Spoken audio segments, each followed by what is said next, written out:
Hola mis amigos del YouTube, ¿cómo están? Sean bienvenidos a mi canal, yo soy Santiago Barrios, su anfitrión del día de hoy. Gracias por estar aquí en este nuevo video. Simplemente recordándote así rapidísimo que te puedes suscribir a mi canal si eres nuevo o nueva en mi canal pasándote por acá.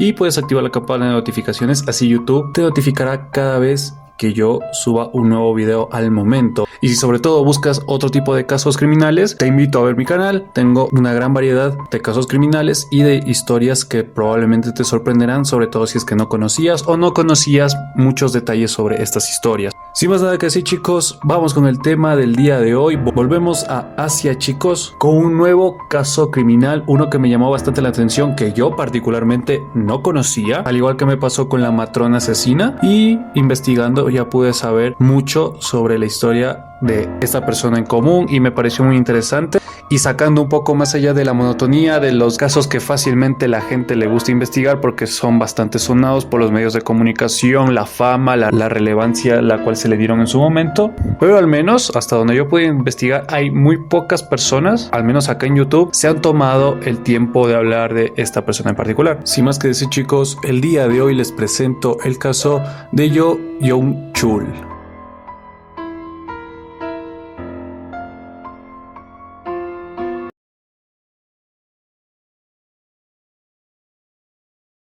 Chul nació el 18 de abril de 1970 en medio de una familia de escasos recursos económicos en el pueblo de Hwaja, dentro del condado de Gochan de Corea del Sur. El nacimiento de Yo fue algo no programado por sus padres, quienes vieron el bebé otra carga más que sumaba a todos los problemas con que tenían que lidiar por vivir en la pobreza. Tan grande fue ese rechazo inicial que, no muchos años después, cuando vivía con su abuela, Yo le dijo a su abuela que su madre había considerado matarlo. Poco después del nacimiento de Yo, sus padres se separaron, por lo que Yo fue a vivir con su abuela, criándose con ella hasta que tuvo 6 años, momento en el cual Yo se mudó a vivir con su padre en Seúl, la capital de Corea del Sur. Aquello fue posible ya que el padre de Yo había regresado hace poco tiempo en condición de veterano de la guerra de Vietnam, que había terminado en el 75, trayendo consigo un buen dinero obtenido de su servicio militar. Dicho dinero pudo haber rendido grandes frutos, pero el padre de Yo lo invirtió malamente en especulaciones comerciales, aunque destinó otra parte del mismo para un local de cómics o historietas que él había montado. Aparentemente la vida de Yo no sería tan mala, puesto que en la tienda de cómics de su padre tenía una clientela fija, más la realidad era muy distinta. Yo no era la única boca que alimentar en el hogar, estaban también sus 2 hermanos mayores y su hermana menor. Además vivían en el distrito de Mapo, una zona tan pobre que no tenía ni electricidad ni agua potable, de modo que la gente se veía obligada a sacar agua de un pozo público. Sumado a eso, la madrastra de Yo, una mujer cruel y abusiva que golpeaba salvajemente a su hermanita menor. Los hermanos de Yo se salvaban de los golpes porque la mujer veía algo arriesgado golpearlos, ya que estos eran mayores y podían defenderse. Y en cuanto a Yo, si este no recibía golpes de su madrastra era porque ella le tenía cierto recelo, ya que él solía mirarla con odio y desprecio, fija, larga y sin temor alguno. Poco fue el tiempo que Yo aguantó la vida en la casa de su padre. Anteriormente ya había escapado de su casa uno de los hermanos mayores de Yo, hecho que en parte ayudó a motivarlo para que a los 8 años se escapara con su hermana menor a vivir con su madre, lo cual era fácil dado que esta también vivía en el distrito de Mapo. Ya en casa de su madre, Yo fue enviado a la escuela primaria de Gondyok, donde se comportó de manera tranquila y educadamente, mostrándose además como un chico muy responsable y colaborador para la edad que tenía. Al no tener mucho tiempo, su madre, él asumió gran parte de las tareas domésticas. Fue en esos días de estudiante de primaria cuando Yo tuvo una de las experiencias tempranas que más habría de contribuir a la frustración por su pobreza y al resentimiento social que lo marcaría de por vida. Pero a pesar de que en el distrito de Mapo existía mucha pobreza, en general los niños traían algo relativamente aceptable como comida. Sin embargo, y debido en parte a las dificultades económicas y de tiempo que tenía su madre, un día Yo aparece en la escuela portando como almuerzo una bola de arroz pegajoso mezclado con masa de frijoles, no frijoles enteros, sino hechas una masa con apariencia de sopa muy espesa. Así, cuando los otros niños vieron lo que Yo trajo de comida, pensaron inmediatamente en un pedazo de excremento y empezaron a burlar burlarse de yo desde ese día, diciendo siempre y con tono burlón a la hora de la comida, y abro comillas, te traje mierda para el almuerzo, cierro comillas. Confesaría años después yo que de niño solía ver con anhelo una casa grande, una mansión para serlo más específico, que estaba por donde él vivía, que se sentía inseguro por ser pobre y que al crecer llegó a pensar que los ricos tenían la culpa de su miseria y de la miseria de los pobres en general, llegando así a odiar profundamente a la gente millonaria. Y volviendo a la vida de Yo, en casa de su madre, algo importante es que el afecto de Yo por su padre no se había desvanecido, ya que fue principalmente a causa de su madrastra que Yo había escapado con su hermana. Por ello, Yo tenía la costumbre de visitar a su padre, aunque las cosas dieron un giro cuando su madrastra lo dejó, pues esto ayudó a que el padre se hundiera en el alcoholismo y poco después en una muerte ocasionada por un accidente de tráfico. Y tras la muerte de su padre, Yo, tratando en cierta medida de escapar de su dolor, focalizó sus energías en el estudio hasta convertirse en uno de los mejores estudiantes de su clase.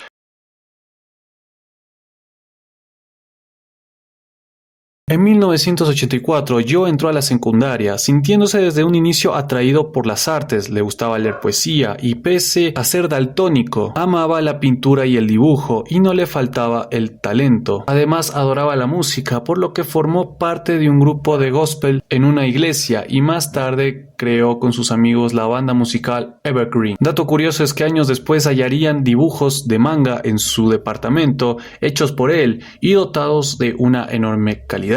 Las cosas parecían así estar relativamente bien para Yo, aunque su pobreza lo seguía marcando, y una muestra de eso eran los desmayos que le daban en atletismo por la poca energía que tenía a causa de lo mal que se alimentaba. Como estudiante de secundaria, Yo había aplicado para hacer su especialización en artes, pero no lo consiguió y tuvo que resignarse con ingresar a una secundaria técnica en el año de 1987. Naturalmente, esto contribuyó a aumentar más su frustración y sus resentimientos, lo que a su vez incrementó la determinación que lo llevó a cometer el primero de sus robos, cuando en 1988 robó una guitarra y una grabadora Sony de la casa de un vecino que no era pobre como él. No era un simple robo, él amaba la música y la vida le había negado la posibilidad de fomentar esa vocación a través del bachillerato técnico, de modo que muy probablemente existía en él el sentimiento de ser una víctima y por tanto la idea de no estar actuando mal del todo. Pero su pequeño crimen le costó bastante, dado que lo atraparon, lo llevaron a un centro de detención juvenil y nunca pudo terminar la secundaria técnica. Tiempo después, en la Navidad de 1991, Yo conoció a la señora Wang,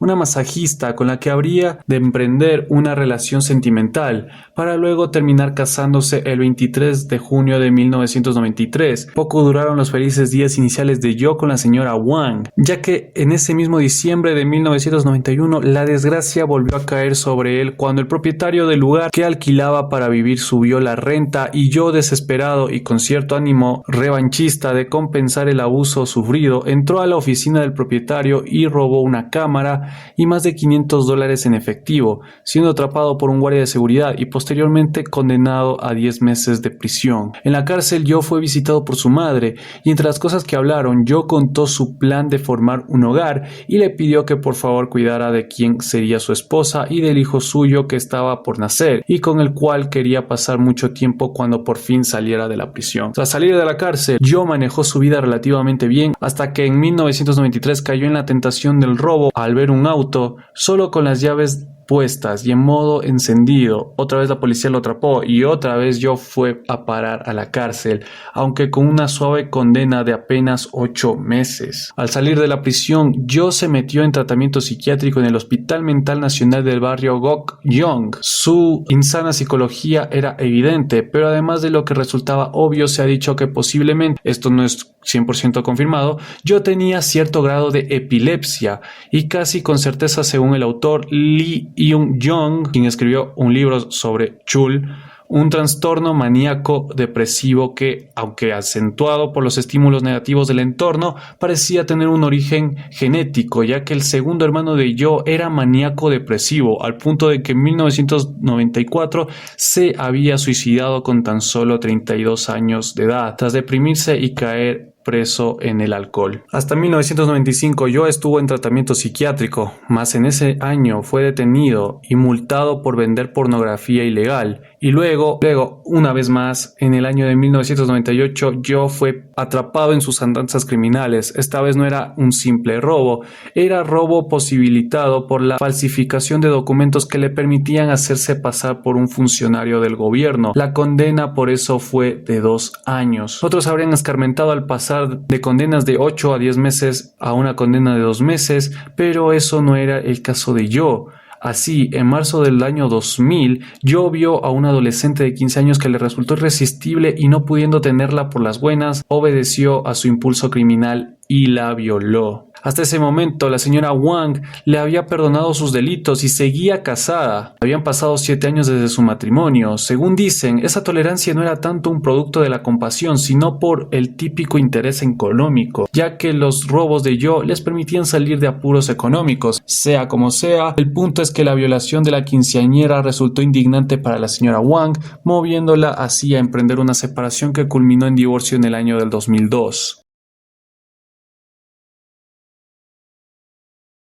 Esta vez Yo le estaba pasando muy mal en la cárcel, ya que además del divorcio, él había sufrido porque tenía prohibidas las visitas de su querido hijo. Estaba solo y amargado. Sumado a eso, tras los barrotes, Yo había leído con gran atención un libro sobre la vida y los crímenes de Jong Do-young, un asesino en serie que acabó con 9 personas adineradas en la provincia de Gyeongnam durante junio de 1999 y abril del año 2000. Young, al igual que lo haría Yo, después había comenzado su epopeya de sangre tras ser liberado de la cárcel. La lectura de los crímenes de Young fue un ingrediente clave en la formación del veneno ideológico emocional que convirtió a Yo en un ser despiadado y brutal. Y en efecto, tras dicha lectura en Yo, se había fortalecido y desarrollado la idea y el sentimiento de que en la sociedad coreana los ricos eran los grandes culpables de la miseria de los pobres y por tanto de la miseria en la que él había nacido y crecido. Eran explotadores,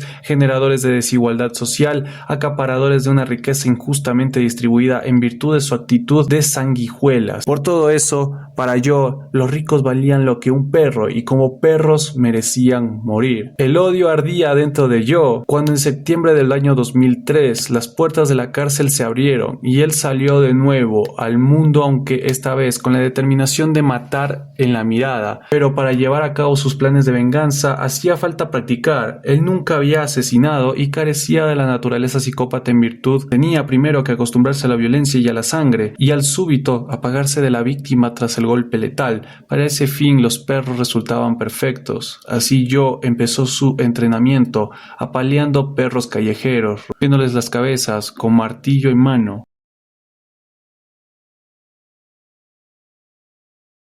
Era una mañana. Yo eligió la mañana porque en Corea del Sur la gente joven suele irse a trabajar de mañana, quedando por lo general solo la gente mayor en casa. Del 24 de septiembre del 2003, cuando Yo tomó el metro con destino a Apgujeong-dong, el distrito más adinerado de Seúl. Ya en las calles del barrio Sinsa, dentro de este distrito, Yo buscó una iglesia y exploró los alrededores de la misma en busca de una casa de aspecto opulento. No sería difícil encontrar una casa de ricos poco segura, ya que en Corea del Sur es común que las grandes casas de 2 pisos cuenten con un recinto amurallado, no muy alto, tras del cual yace un gran patio lleno de bonsáis, césped y otros elementos de jardinería. De ese modo, en poco tiempo Yo encontró una casa aparentemente adecuada. Yo observó durante varios minutos la casa para asegurarse de que no era peligroso entrar. Aparentemente no habían sistemas de seguridad y solo estaban personas de edad avanzada. Yo entonces trepó por la pared del lado que daba a un callejón en el que no solía pasar gente que lo viera. Cargaba guantes para evitar dejar huellas y tenía un martillo casero y un cuchillo con hoja de unos 15 centímetros de largo. En el jardín no había nadie y al parecer no se percataron de su presencia una vez que cruzó el muro. Avanzó con cautela, abrió la puerta principal, vio que había una pareja de ancianos en el dormitorio principal y subió a ver si había alguien más en el segundo piso. Tras constatar que no había nadie arriba,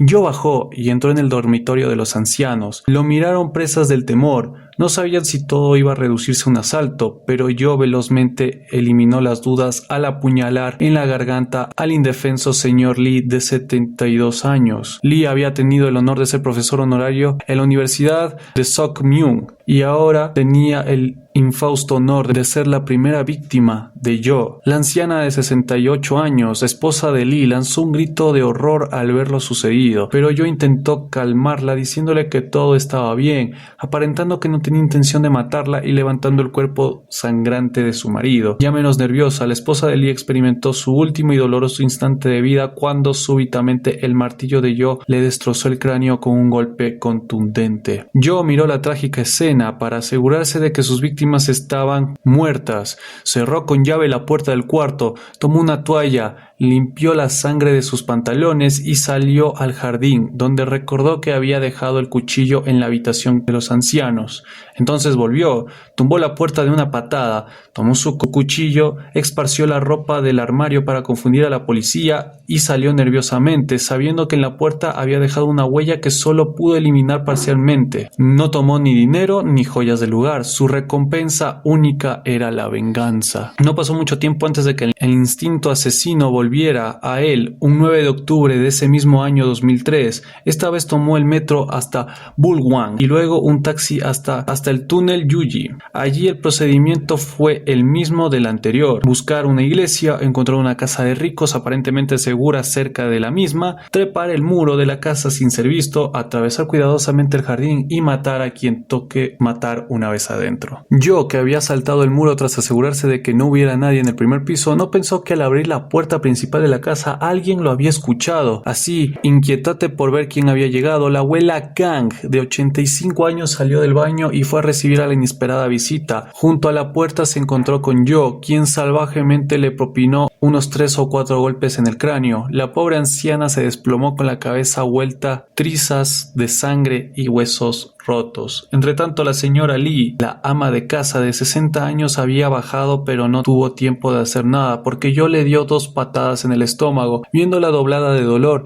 Yo le preguntó si había más gente en casa y la señora dijo que su esposo y su hijo estaban arriba, recibiendo como premio a su colaboración una lluvia de martillazos. Martillo en mano, Yo subió al segundo piso y rápidamente le salió al paso el señor Yo-Go, de 35 años, hijo de la señora Lee, y al ver al señor Yo-Go, el asesino lo obligó a arrodillarse y después le hizo añicos la cabeza con 9 martillazos. Faltaba solamente el esposo de la señora Lee y Yo lo buscó pero no logró encontrarlo. El tiempo corría y el riesgo de ser pillado aumentaba, de modo que Yo disfrazó de robo la escena del crimen, limpió las huellas que había dejado y salió de la casa. Apenas una semana después, el 16 de octubre, Yo fue a dar una oscura visita al muy adinerado barrio Samsung del distrito Gangnam. Nuevamente el proceso fue el mismo de las veces anteriores, empezando por hallar una iglesia y terminando por escalar el muro de una casa lujosa aparentemente segura. En el jardín, Yo pudo ver que alguien se aproximaba. Era la señora Yo, de 69 años, esposa del millonario dueño de la casa. Ella había salido al ver el correo y Yo se había escondido, apareciéndose por atrás cuando volvía a entrar la señora, amenazándola con su cuchillo. Yo le preguntó si había alguien más en la casa y la señora dijo que no. Aprovechando la oportunidad, el asesino arrastró a la señora Yo hasta el baño y allí le martilló la cabeza. Después desperdigó objetos en el dormitorio de la víctima, limpió huellas, se quitó la sangre y se fue de la casa, nuevamente sin llamar la atención. Para su siguiente crimen, Yo esperó hasta el 18 de noviembre. Eran aproximadamente las 11 de la mañana cuando Yo se dirigió a Hyewa-dong. Allí siguió el mismo proceso de siempre, con la diferencia de que esta vez había una pequeña estación de policía en un callejón cercano a la casa que tenía pensado asaltar. Mientras avanzaba cautelosamente por el jardín, Yo escuchó el llanto de un bebé e interpretó que al menos debía haber 2 personas en la casa. Se aproximó, abrió la puerta principal y no vio a nadie. Subió al segundo piso y tampoco vio a nadie. De pronto, mientras bajaba las escaleras, Yo escuchó la voz de la ama de llaves, la señora Bae, de 53 años, con tono de inquietud y disgusto. La señora Bae le preguntó quién era y Yo, en vez de responder, la amenazó con su cuchillo y la obligó a encaminarse al dormitorio principal. Dentro del dormitorio y acostado en su cama estaba el dueño de la casa, el señor Kim, de 87 años. La señora Bae, con el bebé en brazos, miró aterrada como Yo destrozaba el cráneo del señor Kim. Tras matar al anciano, Yo le arrebató al bebé a la ama de llaves puso al bebé en un sofá de la habitación, lo cubrió con una sábana y luego la asesinó a martillazos. Al bebé no le hizo daño alguno, pues, si bien en su afán de justicia vengadora había cometido crímenes aborrecibles y crueles contra ancianos indefensos, la crueldad de Joe nunca elegía presas no vinculadas a su rencor, es decir, los bebés. Después de salir de la habitación, Joe hurgó un rato en la casa y encontró una caja fuerte que le resultó tentadora, por lo que usó un palo de golf y unas tijeras para abrirla, cortándose en el intento y derramando su sangre en forma tal que aquello le despertó el temor de ser atrapado por su ADN. Nervioso y olvidándose del bebé que había dejado en el sofá, Joe tomó un abrigo negro, se lo puso, le prendió fuego a la habitación para que no le pudiesen capturar rastreando su ADN y luego salió. Ya afuera y a la distancia, Joe observó la casa por aproximadamente media hora, intentando y no pudiendo ver las llamas del incendio en el cual el bebé se calcinó. Se habría quedado un poco más, pero una mujer que parecía ser de la familia entró y Joe escapó nerviosamente de la escena del crimen, olvidando que había dejado algunas huellas y que una cámara de seguridad lo había filmado por detrás. Por suerte para él, es decir, solo le filmó las espaldas, nunca el rostro. Tras el episodio en casa del señor Kim,